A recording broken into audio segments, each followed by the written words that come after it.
ओम ज्ञानतिमिरन्धस्य ज्ञानाञ्जनशलाकय चक्षुरुन्मिलितं येन तस्मै श्रीगुरवे नमः। श्रीचैतन्यमनोभीष्टं स्थापितं येन भूतले स्वयं रूप कदा मह्यं ददाति स्वपदान्तिकं। वन्देऽहं श्रीगुरो श्रीयुतः पदकमलं श्रीगुरोन् वैष्णवांश्च श्रीरूपं सागरजातां सहगना रघुनाथान्वितं तं सजीवं साद्वैतं सावधूतं परिजनासहितं कृष्णचैतन्यदेवं श्रीराधा कृष्णपादान् सहगना ललिता श्रीविशाखान्वितंश्च। नमो ओं विष्णुपादाय कृष्णप्रेष्ठाय भूतले श्रीमते भक्तिवेदांत स्वामीति नामिने। नमस्ते सरस्वती देवे गौरवाणी प्रचारिणे निर्विशेष शून्यवादी पाश्चात्यदेशतारिणे। वंचाकल्पतरुभ्यश्च कृपा सिन्धुभ्येव च पतितानां पावनेभ्यो वैष्णवेभ्यो नमो नमः। जय श्री कृष्ण चैतन्य प्रभु नित्यानंद श्री अद्वैत गदाधर श्रीवासादि गौर भक्त वृंदा। हरे कृष्णा कृष्णा कृष्णा हरे हरे, हरे राम राम राम हरे हरे। हरे कृष्णा। तो आज सुबह हमने टेक्स्ट 27 डिस्कस किया था। नमो किंचन वित्ताय निवृत्त गुणवृत्तये आत्मा रामाय शांताय कैवल्ये पतये नमः। तो कुंती महारानी भगवान को प्रार्थना अर्पण करते हुए बोलती है कि भगवान आप नमो किंचन वित्ताय, मतलब जो अकिंचन भक्त है। तो हमने तात्पर्य में देखा, श्रील प्रभुपाद समझाते हैं कि भक्त कैसे होते हैं, अकिंचन होते हैं। अकिंचन का मतलब है भक्तों के पास ये विश्वास है कि हमारा सही धन क्या है, भगवान की भक्ति और कृष्ण, ये छोड़ के हमारे पास और कुछ धन नहीं है। तो ऐसे भक्तों के लिए भगवान क्या है, ऐसे भक्तों का प्रॉपर्टी बनते हैं। नमो किंचन वित्ताय। तो हमने देखा श्रील प्रभुपाद तात्पर्य में समझाते हैं कि कैसे बहुत सारे हमारे गोस्वामीज हुए हैं, रूप गोस्वामी, सनातन गोस्वामी, रघुनाथ दास गोस्वामी, जो बहुत रईस थे, पर उन्होंने वो सब छोड़ के भगवान की भक्ति में लग गए, क्योंकि उनको पता चला कि ये धन से ज़्यादा सबसे महत्वपूर्ण धन क्या है, भगवान की भक्ति। जैसे रघुनाथ दास गोस्वामी, उनके पिता के अकेले पुत्र थे। उनका महीने का कमाई 500 साल पहले 200,000 गोल्ड कॉइन्स, महीने की कमाई 200,000 सोने के सिक्के, रुपया नहीं, पेपर के करेंसी नहीं, सोने के सिक्के थे। पर ये सब छोड़ के वृंदावन में चले गए, वो जगन्नाथपुरी में। और जगन्नाथपुरी में क्या करते थे रघुनाथ दास गोस्वामी, भिक्षा मांगते थे अलग अलग जगह पे। और वृंदावन में अलग अलग पेड़ों के नीचे सोते थे, ज़मीन में वृंदावन के मिट्टी पे सोते थे ये गोस्वामी। क्यों? क्योंकि उनको पता था सही धन क्या है, भगवान का भक्ति। जो वृंदावन का जो मिट्टी है वो ऐसे जितने भी सोने के सिक्के हैं उससे बहुत कीमती है। राधानाथ महाराज उनके जर्नी होम के पुस्तक में लिखते हैं, जब महाराज 19-20 ईयर्स के थे, जब वृंदावन पहली बार आए थे, तो वहाँ पे वो घनश्याम दास बाबा जी महाराज से मिलते हैं, एक वरिष्ठ वैष्णव थे जो वृंदावन में रहते थे। तो घनश्याम बाबा जी महाराज का जो कहानी है वो एक्चुअली राजकुल के थे। तो एक बार ऐसे ही दर्शन लेने के लिए वृंदावन चले गए और उनको लगा वृंदावन अच्छा है, मैं इधर ही रुकता हूँ। उनके माता पिता को बोले आप लोग चले जाओ वापस। तो बहुत समय हो गया, ये वापस आए ही नहीं। तो उनके माता पिता आके बोले कि आप वापस नहीं आएंगे तो प्रॉपर्टी कुछ मिलेगा ही नहीं आपको। तो घनश्याम बाबा जी महाराज का ये विश्वास था कि वृंदावन का धूली है, आपके ऐसे अनगिनत प्रॉपर्टी से ज़्यादा महंगा है, तो इसलिए वृंदावन के धूली में ही सोते रहे वो। तो इसलिए जो भक्त हैं उनका ये भावना रहता है कि हमारा सही धन क्या है, भगवान की भक्ति। नहीं तो ये भौतिक धन आएगा जाएगा, ये हमेशा हमारे साथ रहने वाला नहीं है, शाश्वत रूप से हम लेके नहीं जा सकते ये धन को। तो सही धन क्या है, भगवान की भक्ति। तो इसलिए कुंती महारानी भगवान से प्रार्थना करती है, नमो किंचन वित्ताय निवृत्त गुणवृत्तये आत्मा रामाय शांताय कैवल्ये पतये नमः। तो सुबह हमने टेक्स्ट 27 डिस्कस किया था, आज 28 से शुरू करेंगे। मन्ये त्वाम कालम ईशानाम अनादि निधनम विभुम समम चरंतम सर्वत्र भूतानाम यन्मिता कली।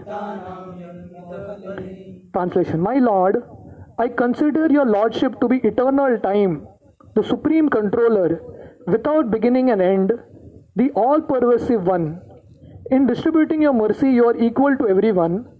The dissensions between living beings are due to social intercourse.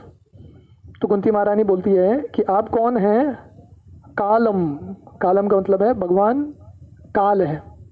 जैसे गीता में भगवान विश्व रूप दिखाते हैं अर्जुन को, तो विश्व रूप देख के अर्जुन डर जाता है, क्योंकि कृष्ण को तो देखा था उसने बहुत बार, कृष्ण उनके दोस्त थे, पर ऐसा विशाल विश्व रूप जो बहुत भयानक था वो देख के अर्जुन डर जाता है और कृष्ण को पूछता है आपका इंट्रोडक्शन क्या है, आप कौन है? तो कृष्ण बोलते हैं कालोस्मि भारतश्रभ, मैं काल हूँ। जैसे महाभारत का वो एपिसोड होता है ना, वो चक्र घूमता है काल, सो दैट इज कृष्णा। तो कुंती महारानी भी बोलती है कि भगवान कौन है? काल। मन्ये त्वाम कालम ईशानाम। काल का मतलब इटर्नल टाइम और ईशानाम का मतलब है सुप्रीम कंट्रोलर। तो हमने देखा कि हम सब भी ईश्वर हैं, थोड़े हद तक कंट्रोलर है, पर सुप्रीम कंट्रोलर कौन है? भगवान कृष्ण। तो इसलिए वर्णन आता, मैन प्रोपोजेस गॉड डिस्पोजेस। हमको लगेगा हमारे हाथ में सब कंट्रोल है। जैसे ये अप्रैल मई का पीरियड है, तो बहुत सारे लोगों ने शायद प्लान बनाया था। बहुत सारे लोगों ने यूरोप का ट्रिप्स, मैं काफ़ी सारे भक्तों को जानता हूँ जिन्होंने यूरोप का ट्रिप्स प्लान किया था, यूएस का ट्रिप्स प्लान किया था, क्या हो गया? सब चौपट हो गया। Man purposes God disposes. तो हम एक्चुअली कंट्रोलर नहीं है, हमारा कंट्रोल बहुत छोटा है। इसलिए भक्ति सिद्धांत सरस्वती जब भी उनके शिष्य आके उनको पूछते थे आप हमारे गांव में आएंगे क्या प्रवचन देने के लिए, तो भक्ति सिद्धांत सरस्वती बोलते थे अगर भगवान का इच्छा है तो हम आएंगे, क्योंकि भगवान का इच्छा नहीं है तो हमारा कुछ भी प्लान सक्सेसफुल नहीं होगा। हम प्लान बनाएंगे 5 साल का, 10 साल का, पर कुछ सक्सेसफुल नहीं बनता। जैसे शिला प्रभुपाद एक बार उनके प्रवचन में उदाहरण दे रहे थे, जब प्रभुपाद गृहस्थ थे उस समय में बंगाल में एक व्यक्ति था जो मेंबर ऑफ पार्लियामेंट था, एमपी था शायद पार्लियामेंट में।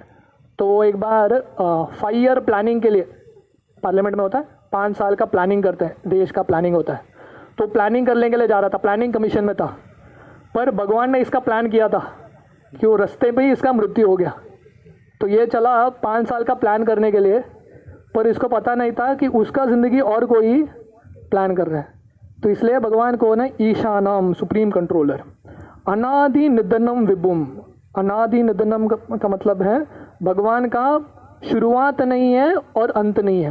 There is no beginning and there is no end. And विभुम, विभुम का मतलब है ऑल परवेसिव वन, मतलब सब जगह पे भगवान है। समम चरंतम सर्वत्र। समम का मतलब है भगवान सबको एक ही समान में देखते हैं। You are equal to everyone. The dissensions between living beings are due to social intercourse. भूतानाम या मिता खली। तो जीवों के बीच में जो झगड़ा होता है उसका कारण भगवान नहीं है। वो क्यों होता है? ये कलियुग में साथ में आने से अपने आप झगड़ा होता रहता है। Purport: Kunti Devi knew that Krishna was neither her nephew nor an ordinary family member of a paternal house. तो कुंती महारानी को पता है कि ये जो कृष्ण है लीला के रूप में मेरे रिश्तेदार लगते हैं, मेरे नेव्यू, मेरे भांजे लगते हैं, पर एक्चुअली कृष्ण ये नहीं है। कृष्ण कौन है? पूर्ण पुरुषोत्तम भगवान है। She knew perfectly well that Krishna is the primeval Lord who lives in everyone's heart as the supersoul परमात्मा। तो कुंती को पता था कि ये भगवान कौन है? अनादि, मतलब प्रेमेबल लॉर्ड, सबसे पुराने भगवान है। तो ब्रह्म संहिता में ब्रह्मा जी उनके प्रार्थना अर्पण करते हुए बोलते हैं जनरली जो पुराना व्यक्ति रहता है वो बहुत बुजुर्ग भी लगता है, राइट, एल्डरली। तो वेस्टर्न कल्चर में उन लोगों का, आप उनका पेंटिंग्स देखेंगे भगवान का, वो लोग पेंटिंग ऐसे दिखाते हैं, एक बादल के ऊपर एक बूढ़ा व्यक्ति बैठा है और ऊपर से बिजली डालता है। ये उनका भगवान का कंसेप्शन है। तो हमारा वैदिक कंसेप्शन क्या है, भगवान पुराने हैं फिर भी नव यौवनम छ, हमेशा नवयुवक की तरह दिखते हैं। तो इसलिए कुंती महारानी को पता था ये कृष्ण है, पर कौन है ये कृष्ण है, सबके हृदय में परमात्मा है। अनदर नेम ऑफ द परमात्मा फीचर ऑफ द लॉर्ड इस काल और इटर्नल टाइम। तो ये परमात्मा का और एक रूप क्या है, काल, समय, मैं समय हूँ। Eternal time is the witness of all our actions, good and bad, and thus resultant reactions are destined by him. तो भगवान काल के रूप में हमारे हर एक जीव के कार्य को ऑब्जर्व करते रहते हैं। उपदृष्टा अनुमंता च भरता भोक्ता महेश्वरा, हर चीज़ को ऑब्जर्व करते रहते हैं। हम शायद भूल गए हमने क्या किया है, पर भगवान काल कभी भूलता नहीं है। तो रात के समय पे भी वो काल चलता रहता है कि नहीं। आप शांत जगह पर रहेंगे और आपके पास घड़ी रहेगा तो वो आवाज़ आता रहता है, टिक टिक टिक। तो उसका मतलब क्या है, समय चल रहा है। तो इसलिए यहाँ पे कुंती महारानी बोलते हैं समम चरंतम सर्वत्र। चरंतम का मतलब चलते रहते हैं भगवान, continuously moving. We may forget eternal time is a witness of all our actions good and bad, and thus resultant reactions are destined by him. It is no use saying that we do not know why and for what we are suffering. तो लोग जब बोलते हैं मुझे पता नहीं किसके वजह से मैं कष्ट भोग रहा हूँ, पता नहीं भगवान क्यों कर रहे हैं, ये मूर्खता है। अगर आप कष्ट भोग रहे हैं उसका मतलब क्या है, आपने कुछ किया है पहले, उसके वजह से कष्ट कैसे भोगेंगे। तो ये मूर्खता है जब बोलते हैं मुझे पता नहीं। आपको पता है कि नहीं, अभी कष्ट भोग रहे हैं मतलब पहला कुछ तो गड़बड़ किया है कि नहीं, नहीं तो कष्ट कैसे भोगेंगे। जैसे कोई नीम का फल खा रहा है, मतलब कभी तो तुमने नीम का बीज बोया था, तुम भूल गए हो, पर समय भूलता नहीं है, समय के साथ साथ फल मिलता है। We may forget the misdeed for which we may suffer at this present moment, but we must remember that परमात्मा is a constant companion and therefore he knows everything past, present and future. हम भूल गए होंगे हमने क्या किया था, पर भगवान कभी भूलते नहीं है। ये पुलिस जो है वो भूल जाएगा, कोई कुछ करके निकल जाएगा पुलिस या कोर्ट से बच के, पर भगवान उसको कभी माफ़ नहीं करेंगे, 100% मिलेगा। He knows everything past, present and future. And because the Paramatma feature of Lord Krishna destines all actions and reactions, he is the supreme controller also. Without his sanction not a blade of grass can move. भगवान के अनुमति के बिना एक घास का तिनका भी नहीं हिल सकता। Nothing can move without the sanction of the Lord. इसलिए हमको बहुत घमंड रहता है हमारे प्लान्स पे कि हम कंट्रोलर हैं, पर हम किसी चीज़ को कंट्रोल नहीं कर सकते। हमारे हृदय में अभी धड़कन चल रहा है, हार्ट बीट हो रहा है, कंट्रोल है क्या? कौन सा स्पीड पे चल रहा है, कंट्रोल है? कुछ कंट्रोल नहीं है। हम जब खाते हैं डाइजेस्ट होता है, उस पर कुछ कंट्रोल है क्या? कुछ कंट्रोल नहीं है। बाकी चीज़ों को छोड़ो, हमारे शरीर का ही हमारा कुछ कंट्रोल नहीं है, नो कंट्रोल। ठीक है, शरीर का कंट्रोल नहीं है, मन का कंट्रोल है क्या? अगला समय क्या विचार आने वाला है, कंट्रोल है? नो कंट्रोल, कोई प्रिडिक्ट नहीं कर सकता। तो इमेजिन करो हम कितना हेल्पलेस है, हम इतने छोटे से व्यक्ति हैं, पर हमारे अंदर घमंड कितना रहता है, हम हर चीज़ को कंट्रोल कर सकते हैं। Without is sanction not a blade of grass can move. The living beings are given as much freedom as they deserve and the misuse of that freedom is the cause of suffering. तो हर एक को freedom रहता है, हर एक जीव को, कितना, जिसका जितना उतना उसका कर्म है उतना फ्रीडम होता है। जैसे गाय को एक कंबे के साथ बांध के रखते हैं, तो कभी रस्सी छोटा होता है, कभी बड़ा होता है, कभी थोड़ा बड़ा होता है। हम सब ये भौतिक दुनिया के नियमों से बंधे हुए हैं, पर फर्क क्या है, हमारे कर्मों के अनुसार वो रस्सी का साइज, जो फ्रीडम है, कम या ज़्यादा रहता है। जो बहुत सारे तमोगुण में रहते हैं उनका वो रस्सी कम हो जाता है, और सत्वगुण में रहता है रस्सी बड़ा होता है, पर पूरे तरह से फ्री नहीं होते हैं, वो रस्सी है। बंधन है ये भौतिक दुनिया में। The devotees of the Lord do not misuse the freedom and therefore they are good sons of the Lord. तो हम सबको फ्री विल, स्वतंत्रता है, पर हमारे पास ये चुनाव है कि स्वतंत्रता को सही दिशा में लगाएं या उसका दुरुपयोग करें। तो भगवान के जो भक्त हैं वो क्या करते हैं, जो स्वतंत्रता है उसको भगवान की सेवा में लगाते हैं। इसलिए श्रील प्रभुपाद बोलते हैं these are good sons of the Lord, ये अच्छे बच्चे हैं। जैसे जीसस क्राइस्ट, बाइबल में एक कहानी आती है, जीसस क्राइस्ट बोलते हैं इसको, प्रोडिगल सन की कहानी बोलते हैं, बाइबल में बहुत फेमस कहानी है। तो एक ज़मींदार था जिसके 2 बच्चे थे, बहुत रईस ज़मींदार था। तो एक बच्चा पिताजी का सुनता था और एक बच्चा जो है नालायक था, कभी सुना नहीं पिताजी का। तो ये बच्चा अपने पिताजी को जाके बोलता है मेरा हिस्सा मुझे दे दो, मैं चला अपने रास्ते, मुझे आपके साथ रुकना नहीं है। तो पिताजी बोलते हैं अरे तुमको अलग से क्यों जाना है, जो भी मेरा है तुम्हारा भी है। बोलता है नहीं, मुझे अपने पैर पे खड़ा होना है, आप पे निर्भर होके मुझे नहीं रुकना है। तो उसका शेयर लेता है पैसे का, निकल जाता है। और जब जाता है, क्योंकि बहुत पैसा है, बहुत घमंड रहता है उसको, बहुत सारे दोस्त आते हैं, तो देखते देखते सब पैसा उड़ जाता है, नशा में, इसमें उसमें सब उड़ जाता है और वो कंगाल बन जाता है। तब उसको धीरे धीरे असलियत समझ में आता है, दुनिया क्या है, काम करना पड़ता है, और काम का एक्सपीरियंस नहीं है उसको, तो इसलिए बहुत छोटा सा तुच्छ काम मिलता है उसको। वो जो सुअर है उनकी रक्षा करने का, उनका पालन करने का इसको काम मिलता है। तो धीरे धीरे इसका बुद्धि आता है और वापस अपने पिता के पास आता है। तो हम सब के पास ये चुनाव है कि हमको भगवान का अच्छा पुत्र बनना है कि या बुरा पुत्र बनना है। Hare Krishna. The light is there.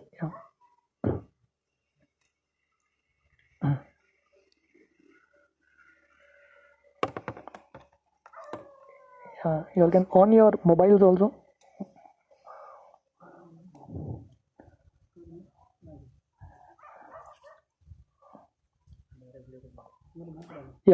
तो हम सबको ये चुनाव रहता है कि हमको भगवान के हम अच्छे बच्चे बने, गुड सन्स और bad sons. The devotees of the Lord do not misuse their freedom and therefore they are good sons of the Lord. Others who misuse their freedom are put into miseries destined by the eternal काल। और जो लोग अपनी स्वतंत्रता का दुरुपयोग करते हैं तो उनको क्या करना पड़ता है, उनको बहुत सारा कष्ट मिलता है और ये काल के चक्र में आ जाते हैं। The kala offers the condition souls both happiness and miseries. तो काल के प्रभाव से जीव को कभी कष्ट मिलता है, कभी सुख मिलता है, कभी अच्छे दिन, कभी बुरे दिन। It is all predestined by eternal time. As we are miseries uncalled for, so we may have happiness also without being asked for they are all predestined by काल। तो काल क्या है हमारे लिए, हमने जो कर्म किया है उसके वजह से हमको क्या खुशी मिलने वाला है, क्या दुख मिलने वाला है, वो ऑलरेडी प्रीडिस्टिंड है, उसके हिसाब से हमको मिलता रहेगा। Everyone is suffering and enjoying the result of his own destiny। इसलिए हम सब ने जो किया है वही सुख दुख का हम अनुभूति करते रहते हैं। जो हमारे भाग्य में लिखा है उतना ही मिलता है, उससे ज़्यादा नहीं, उससे कम नहीं। This destiny is made by the living beings in course of social intercourse.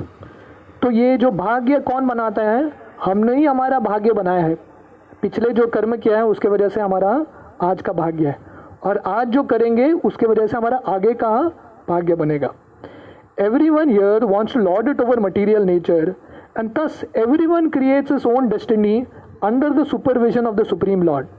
तो ये दुनिया में हर कोई राजा बनना चाहता है, हर कोई स्वामी बनना चाहता है, और ये इंद्रिय भोग करने का प्रयास करता रहता है, और भगवान की अनुमति से इंद्रिय भोग करते रहता है। He is all pervading, therefore he can see everyone's activities, and because the Lord has no beginning and end, He is known as the eternal time काल। तो इसलिए भगवान का शुरुआत नहीं है और अंत नहीं है, इसलिए भगवान को काल बोला गया है, हमेशा चलता रहता है। समम चरंतम सर्वत्र, always continuously moving. Text 29।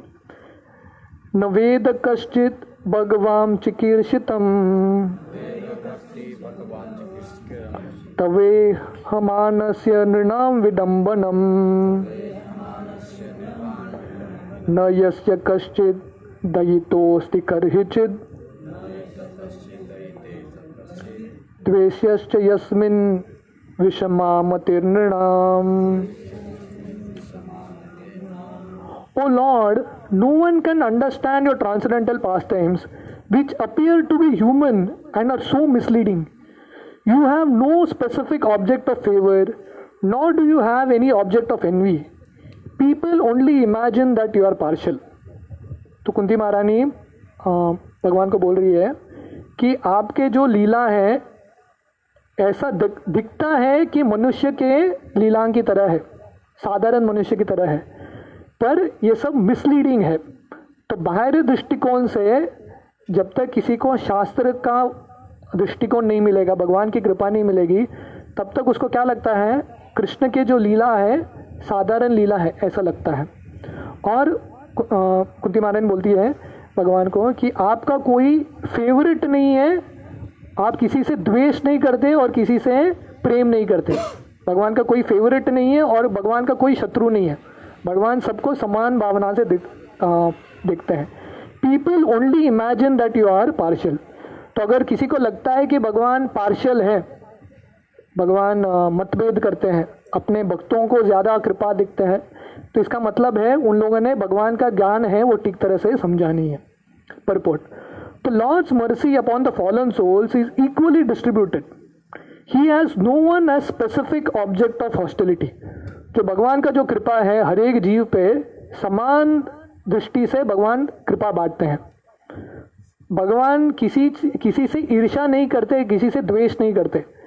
The very conception of the person of Godhead as a human being is misleading. His pastimes appear to be exactly like a human being's, but actually they are transcendental and without any tinge of material contamination.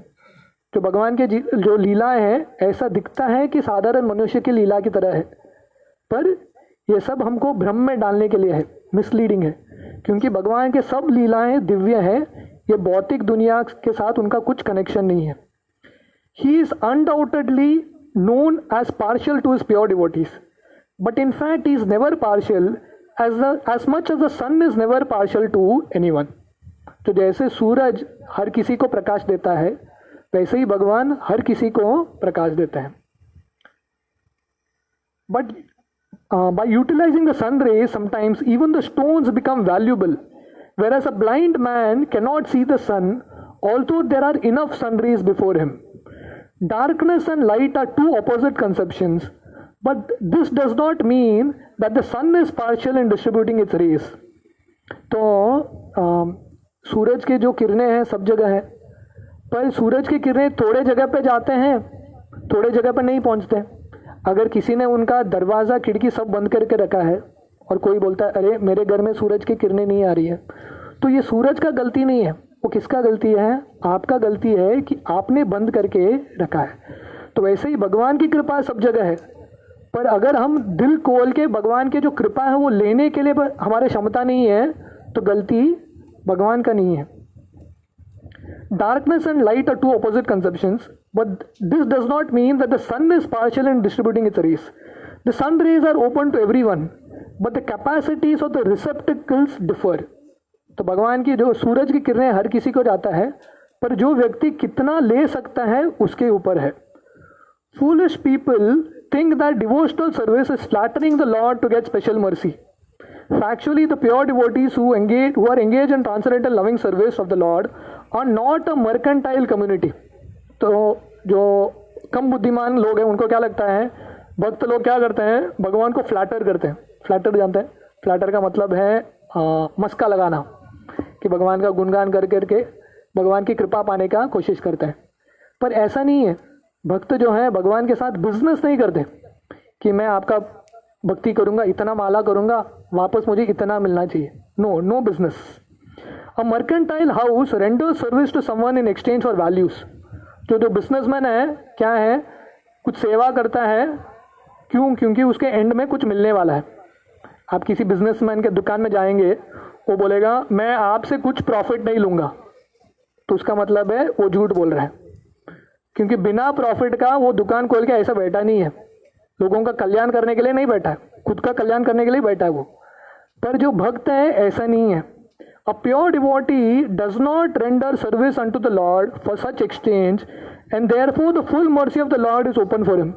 But शुद्ध भक्त है भगवान से कुछ चाहता ही नहीं है, भगवान आके बार बार शुद्ध भक्त से मांगता है मांगो क्या चाहिए, शुद्ध भक्त बोलता है कुछ नहीं चाहिए, मैं तो संतुष्ट हूँ, आपका भक्ति कर रहा हूँ उसमें ही संतुष्ट हूँ। तो इसलिए भगवान इतना कृतज्ञ रहते हैं अपने शुद्ध भक्तों के प्रति, क्योंकि ये लोग कुछ चाहते ही नहीं है। मैं बार बार इनसे पूछता हूँ कुछ चाहिए क्या, बोलते हैं हमको कुछ नहीं चाहिए, हमको सिर्फ आपका ही सेवा चाहिए। Suffering men, needy men, inquisitive persons or philosophers make temporary connection with the Lord to serve a particular purpose. When the purpose is served, there is no more relation with the Lord.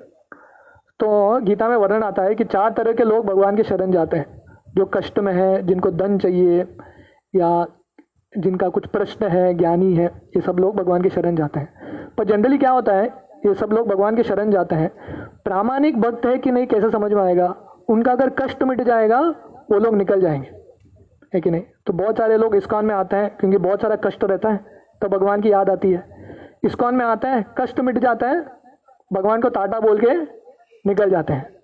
तो इसका मतलब है उनको भगवान से प्रेम नहीं था, प्रेम अपने आप से ही था, उन्होंने अपना काम कर दिया और निकल गए आगे। When purpose is served, there is no more relation with the Lord. A suffering man, if he is at all pious, prays to the Lord for his recovery. But as soon as the recovery is over, in most cases the suffering man can no longer cares to keep the connection with the Lord.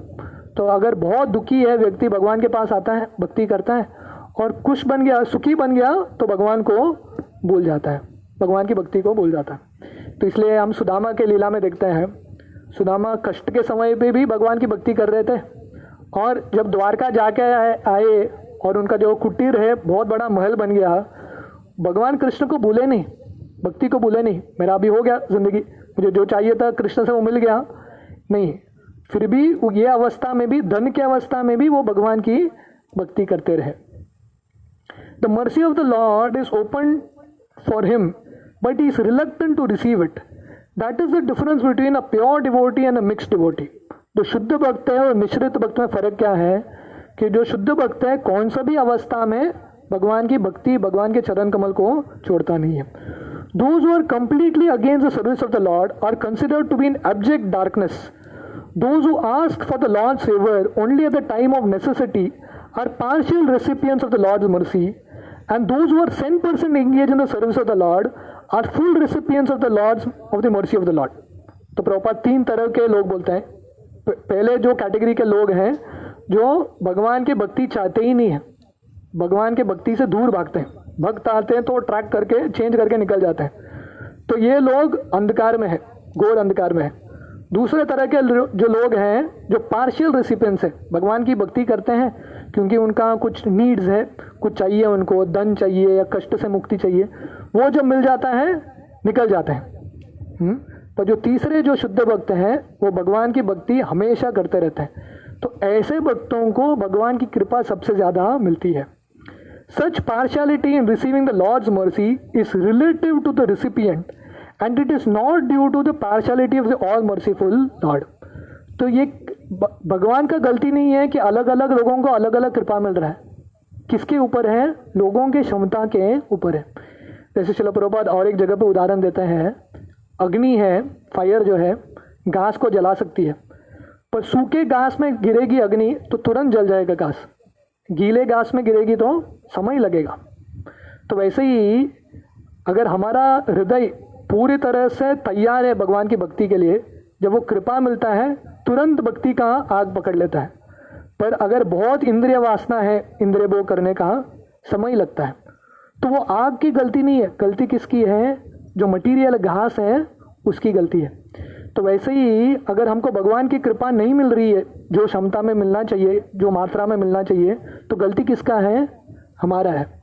इसलिए भक्त कभी भगवान को दोषी नहीं ठहराता कि आपके वजह से मेरे ज़िंदगी में कष्ट आ रहा है, मैं भक्ति में प्रगति नहीं कर पा रहा हूँ। वो हमेशा दोष अपने में ही देखता है। Such partiality in receiving the Lord's mercy is relative to the recipient, and it is not due to the partiality of the all-merciful Lord. When the Lord descends on this material world by His all-merciful energy, He plays like a human being, and therefore it appears that the Lord is partial to His devotees only, but that is not a fact. Despite such apparent manifestation of partiality, His mercy is equally distributed. तो भगवान जब धरती में अवतार लेते हैं, specially मनुष्य के रूप में, कृष्ण के रूप में, ऐसा लगता है कि भगवान अपने भक्तों के प्रति ज़्यादा प्रेम दिखाते हैं, उनकी ज़्यादा रक्षा करते हैं, पर ऐसा नहीं है. In the battle field of Kurukshetra, उसका उदाहरण क्या है कि भगवान सबको समान दृष्टि से कृपा बरसाते हैं. उसका उदाहरण है in the battle field of Kurukshetra, all persons who died in the fight before the presence of the Lord God salvation without the necessary qualifications, because death before the presence of the Lord purifies the passing soul from the effects of all sin, and therefore the dying man gets a place somewhere in the transcendental abode. तो भगवान की कृपा इतनी है कि कुरुक्षेत्र के युद्ध भूमि में जितने लोग मर गए, कौरव का पार्टी हो कि पांडव का पार्टी हो, क्योंकि भगवान के सामने उनका मृत्यु हो गया, सब लोगों को वैकुंठ धाम की प्राप्ति हो गई. इमेजिन करो. तो कुरुक्षेत्र युद्ध कितना पवित्र युद्ध है, क्योंकि भगवान उधर थे, जो भी उधर मर गए सबको सीधा वैकुंठ की प्राप्ति. इससे ज़्यादा कृपालु कौन हो सकता है? somehow or the other, इसलिए हमको क्या करना चाहिए? somehow or the other, if someone puts himself open in the sun rays, he is sure to get the requisite benefit both by heat and by ultraviolet rays. तो इसलिए अगर किसी को सूरज की रोशनी, सूरज का जो रोशनी है शरीर के लिए बहुत अच्छा होता है, उसको उसका फ़ायदा लेना है तो क्या करना चाहिए? कैसे तो सूरज के पास जाना चाहिए. तो वैसे ही हमको प्रभुपाद बोलते हैं somehow or the other, इसलिए हम कैसे तो भगवान के संपर्क में आएंगे, हमारा जिंदगी कल्याण हो जाएगा. येन केन प्रकारेण मन Krishna निवेशयेत. somehow or the other, कैसे भी करके हम भगवान के कनेक्शन में रहेंगे तो our life is guaranteed. Therefore, the conclusion is that the Lord is never partial. It is wrong for people to think of Him as partial. तो conclusion क्या है कि भगवान किसी को पार्शियल को क्या बोलते हैं हिंदी में? पक्षपात नहीं करते. भगवान सबको समान दृष्टि से देखते हैं. टेक्स्ट 30. जन्म कर्म च विस्मात्मन् अजस्या कर्तुरात्मना तिर्यन्निरीषु यादशु यद अत्यंत विडंबनम. Of course, it is bewildering, O soul of the universe, that you work although you are inactive, that you take birth though you are the vital force and the unborn. You yourself descend among animals, men, sages and aquatics. Verily this is bewildering. तो कुंती महारानी बोलती है कि आपका जो जन्म और कर्म है वो सब क्या है? दिव्य है और समझने बुद्धि से परे है. क्यों? क्योंकि भगवान मतलब इनएक्टिव, भगवान कुछ कार्य करते नहीं है, फिर भी कृष्ण लीला में भगवान अलग अलग कार्य करते हैं. जनरली जो कार्य करता है, क्यों कार्य करता है? क्योंकि उसके अंदर कुछ इच्छा होता है. तो भगवान का कुछ इच्छा ही नहीं है, आत्मा राम है, फिर भी कार्य करते हैं. और भगवान का एक नाम है अज, जिनका जन्म नहीं होता. पर भगवान का जन्म नहीं होता, फिर भी ये कृष्ण लीला में ऐसा लग रहा है कि भगवान का जन्म हो रहा है. तो इसलिए इतना सारा कॉन्ट्रडिक्शंस है. इसलिए साधारण मनुष्य को भगवान के लीलाओं को समझना इतना आसान नहीं होता. इसलिए भगवान के जो लीला है, स्पेशली कृष्ण लीला, समझने के लिए बहुत कृपा लगती है. नहीं तो कृष्ण लीला को हर कोई क्या समझता है कि ये तो साधारण व्यक्ति है. तो इसका परपोर्ट हम कल सुबह के सेशन में देखेंगे. हरे कृष्णा.